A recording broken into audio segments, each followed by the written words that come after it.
السلام علیکم ورحمۃ اللہ وبرکاتہ۔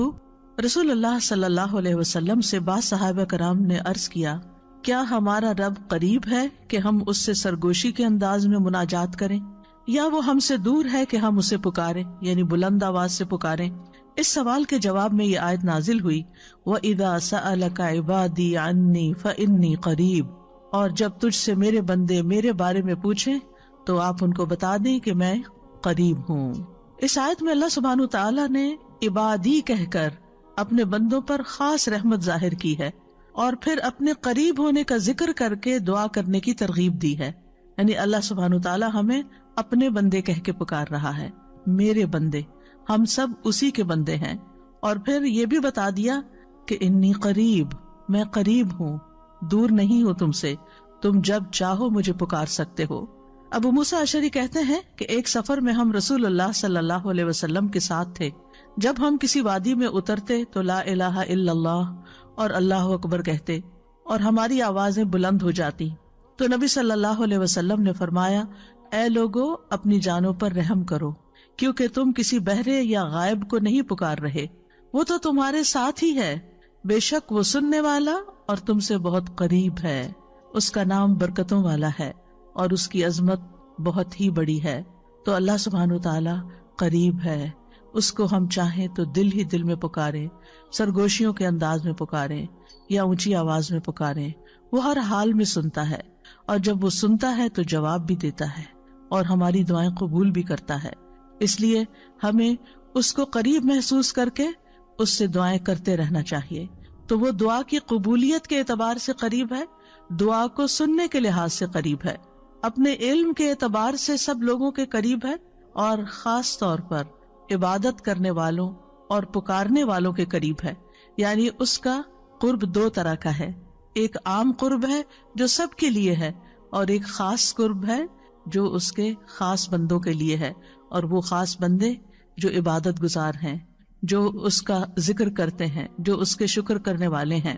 تو اللہ سبحانہ وتعالیٰ ان کی دعاؤں کو قبول کرتا ہے، ان کی مدد کرتا ہے، اور انہیں نیک کاموں کی توفیق عطا کرتا ہے۔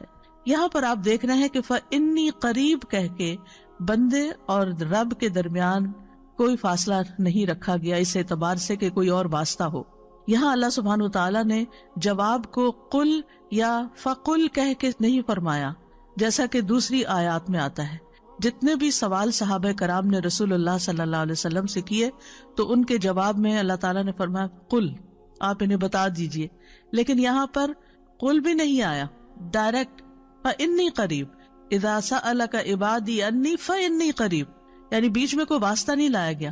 تو اس سے یہ پتہ چلتا ہے کہ ہمارے اور ہمارے رب کے بیچ میں کسی اور واسطے اور کسی اور وسیلے کی ضرورت نہیں۔ اور جب اللہ تعالیٰ نے یا عبادی کہہ دیا تو اس میں سارے بندے شامل ہو جاتے ہیں، چاہے وہ نیک ہوں یا بد ہوں، بڑے ہوں یا چھوٹے ہوں، گناہگار ہوں یا بہت پرہیزگار ہوں، کوئی بھی ہو، جو بھی اپنے رب کو پکارتا ہے، رب اس کی پکار کو سنتا ہے اور وہ قریب ہے۔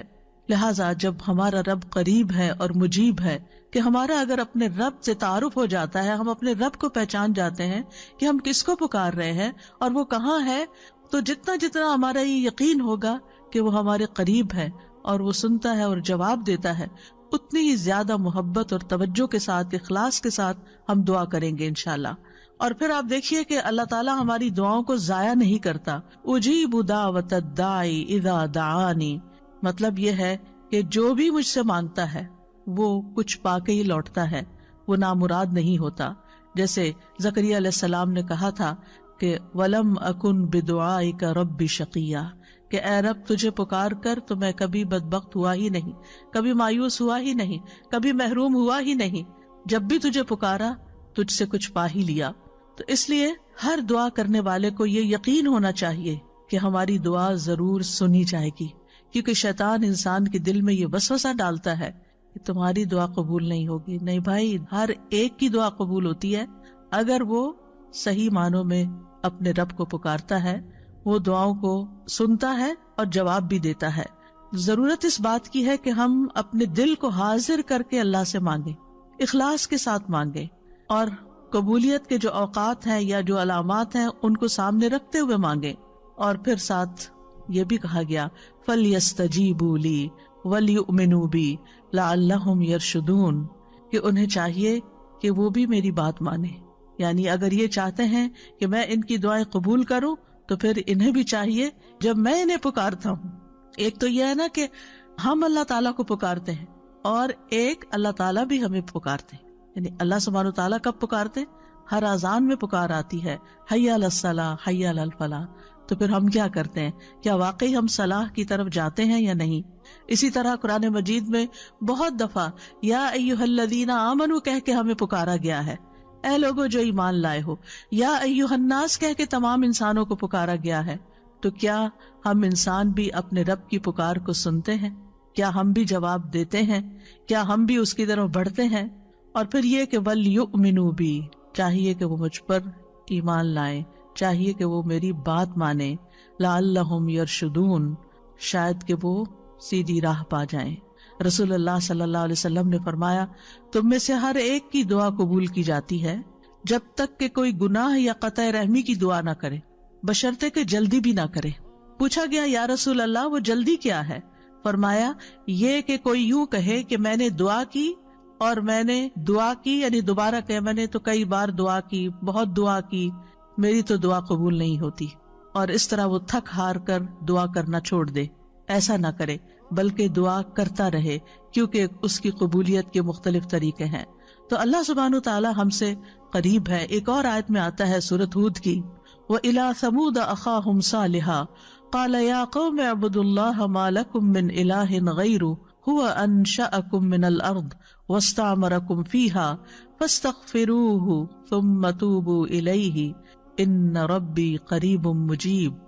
اور سمود کی طرف ان کے بھائی صالح کو بھیجا، اس نے کہا اے میری قوم، اللہ کی عبادت کرو، اس کے سوا تمہارا کوئی معبود نہیں، اسی نے تمہیں زمین سے پیدا کیا اور تمہیں اس میں آباد کیا، سو اس سے بخشش مانگو، پھر اس کی طرف پلٹ آؤ، یقیناً میرا رب قریب ہے، قبول کرنے والا ہے۔ ان ربی قریب مجیب۔ یہاں قوم سمود کی بات کی جا رہی ہے۔ یہ لوگ مدائن کے علاقے میں رہتے تھے جو تبوک اور مدینہ منورہ کے درمیان واقع تھا۔ صالح علیہ السلام نے اپنی قوم کو ایک طرف اللہ سبحانہ تعالیٰ کی عبادت کی دعوت دی، توحید کی دعوت دی کہ صرف وہی تمہارا معبود ہے جس نے تمہیں پیدا کیا، جس نے تمہیں زمین میں آباد کیا، لہٰذا تم شرک سے اجتناب کرو، صرف اللہ کی طرف رجوع کرو۔ کیوں؟ اس لیے کہ وہ بہت قریب ہے، اپنے بندوں کی دعائیں سنتا ہے۔ تو آپ دیکھیے، جو آپ کے قریب ہو اور جو آپ کی بات بھی سنتا ہو، تو کیا آپ نہیں چاہیں گے کہ آپ اس کے قریب ہو؟ یہاں پر آپ دیکھیے کہ دعا کرنے سے پہلے دو چیزوں کی بات ہے، استغفار اور توبہ کی، کہ اس سے استغفار کرو اور توبہ کرو تو تمہاری دعائیں قبول ہوں گی۔ توبہ کا مطلب یہ ہے کہ گناہوں سے کنارہ کشی اختیار کرو اور اس بات کا پکا وعدہ کرو کہ آئندہ گناہ نہیں کرو گے، اور استغفار کا مطلب ہوتا ہے بخشش طلب کرنا کہ اللہ ہمیں معاف کر دے، ہمارے گناہوں پہ پردہ ڈال دے۔ اور توبہ اور استغفار دونوں ہم معنی بھی ہیں۔ امام ابن قیم کہتے ہیں استغفار میں توبہ شامل ہے اور توبہ میں استغفار شامل ہے، اور جب ان کو الگ الگ بولا جاتا ہے تو پھر اس کا معنی الگ الگ بھی ہوتا ہے، اور اگر یہ دونوں اکٹھے آئیں، یعنی ایک دوسرے کے ساتھ مل کر آئیں، تو استغفار کا مطلب یہ ہوتا ہے کہ زندگی میں جو ہم کر چکے ہیں غلط کام، برائیاں، اللہ تعالی ہمیں ان کے شر سے محفوظ رکھے، اور توبہ کا مطلب یہ ہے کہ ہم آئندہ گناہ میں پڑنے کے شر سے آپ کی مدد چاہتے ہیں، حفاظت چاہتے ہیں۔ اور توبہ اس پختہ ارادہ کو بھی کہتے ہیں کہ دوبارہ گناہ نہیں کریں گے، آئندہ یہ نہیں کریں گے۔ تو ان ربی قریب مجیب، میرا رب یقیناً قریب ہے، مجیب ہے۔ اور یہاں قریب قرب سے شفقت اور اکرام کے معنوں میں، یعنی رب بہت شفیق اور مہربان ہے، بہت کریم ہے، اور اس کا اپوزٹ ہوتا ہے بعید، دور۔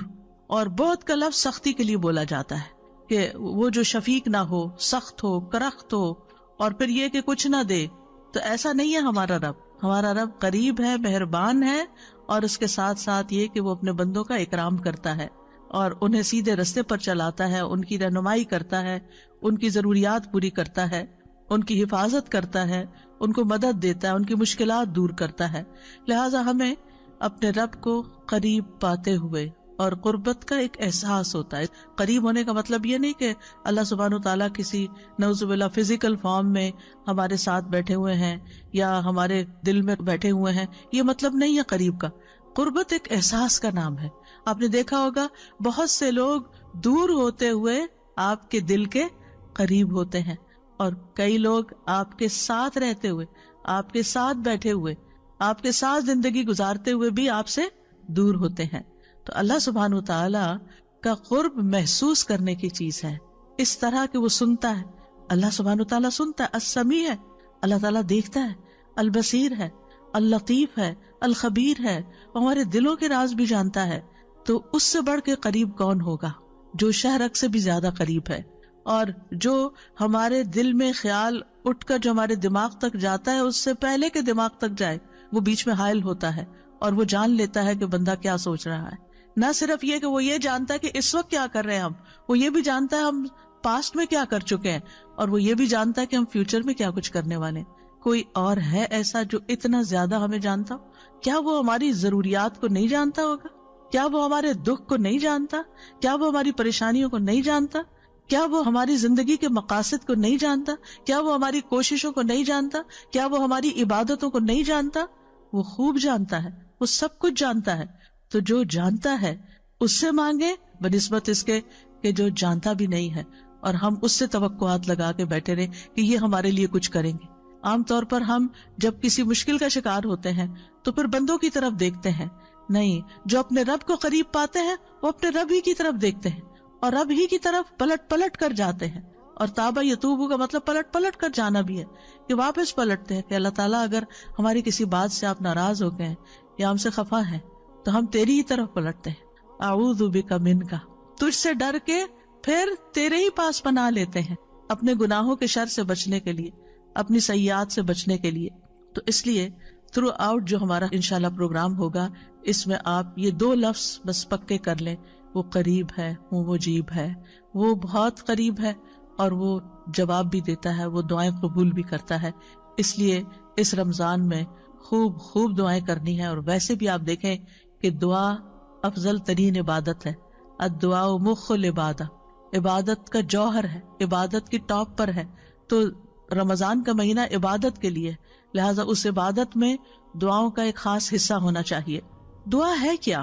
دعا کا لفظ عربی زبان میں دال عین واو سے مل کر بنا ہے. دعا یدعو دعاء و دعوتن، یہ 2 مصدر ہیں اس سے. اور دعا کا لفظی معنی ہوتا ہے کسی کو آواز اور کلام کے ساتھ مائل کرنا، پکارنا، یعنی آواز بھی دینا، اس سے بات بھی کرنا اور اس کو اپنی طرف متوجہ کرنا. ایک ہوتا کسی سے بات کرنا لیکن اسے مقصد یہ نہیں ہوتا کہ میری طرف متوجہ ہو. مثلا میں آپ سے بات کر رہی ہوں اس وقت، تو مجھے آپ سے یہ ایکسپیکٹیشن نہیں کہ آپ میری طرف متوجہ ہو کہ میری کوئی مدد کریں. لیکن دعا میں جب انسان پکارتا ہے تو اس کا مطلب ہوتا ہے کہ دوسرا متوجہ ہو اور جس مقصد کے لیے اس کو پکارا جا رہا ہے وہ مقصد بھی پورا ہو جائے. عربی میں کہتے ہیں دعوت اللہ، میں نے اللہ کو پکارا، یعنی میں نے سوال کرتے ہوئے، اللہ تعالیٰ کی طرف عاجزی کرتے ہوئے، جو خیر ہے اس کے پاس اس میں رغبت رکھی اور اس رغبت کو طلب کرنے کے لیے اس کو پکارا، یعنی اس رغبت کے ساتھ اس کو پکارا. قرآن مجید میں دعا کا لفظ مختلف معنوں میں استعمال ہوا ہے. نمبر 1 دعا بمانا ندا، آواز دینے کے معنوں میں. دعا کا مطلب کیا؟ آواز دینا. جیسے سورۃ آل عمران میں آتا ہے فَقُلْ تَعَالَوْا نَدْعُ أَبْنَاءَنَا وَأَبْنَاءَكُمْ وَنِسَاءَنَا وَنِسَاءَكُمْ وَأَنفُسَنَا وَأَنفُسَكُمْ. تو آپ کہہ دیجئے کہ آؤ ہم اپنے اور تمہارے بیٹوں کو اور اپنی اور تمہاری عورتوں کو بلا لیں، پکار لیں، یعنی تم بھی ان کو بلا لو، ہم بھی بلا لیتے. تو بلانے کے معنوں میں استعمال ہوتا ہے. تو عربی زبان میں دعا اور ندا یہ 2 لفظ مترادف بھی ہیں، ایک دوسرے سے ملتے جلتے ہیں، سینونیمز ہیں، ایک جگہ پر اکٹھے بھی استعمال ہوئے ہیں. الا دعاء و نداء، کہ پکار اور آواز کے سوا کچھ نہیں سنتا. پھر اسی طرح دعا بمانا طلب کرنا، کسی چیز کی ڈیمانڈ کرنا. قرآن مجید میں آتا ہے وَلَا تَزِرُ وَازِرَةٌ وِزْرَ أُخْرَى وَإِن تَدْعُ مُثْقَلَةٌ إِلَى حِمْلِهَا لَا يُحْمَلْ مِنْهُ شَيْءٌ وَلَوْ كَانَ ذَا قُرْبَى. اور کوئی بھی بوجھ اٹھانے والا کسی دوسرے کے گناہوں کا بوجھ نہ اٹھائے گا. یہ کب کی بات ہے؟ قیامت کے دن. اور کوئی بوجھ سے لدا ہوا شخص اپنا بوجھ اٹھانے کے لیے کسی کو بلائے گا، اس کو پکارے گا وَإِن تَدْعُ تو وہ اس میں سے کچھ بھی نہیں اٹھا سکے گا، کوئی مدد نہیں کرے گا قیامت کے دن. اگر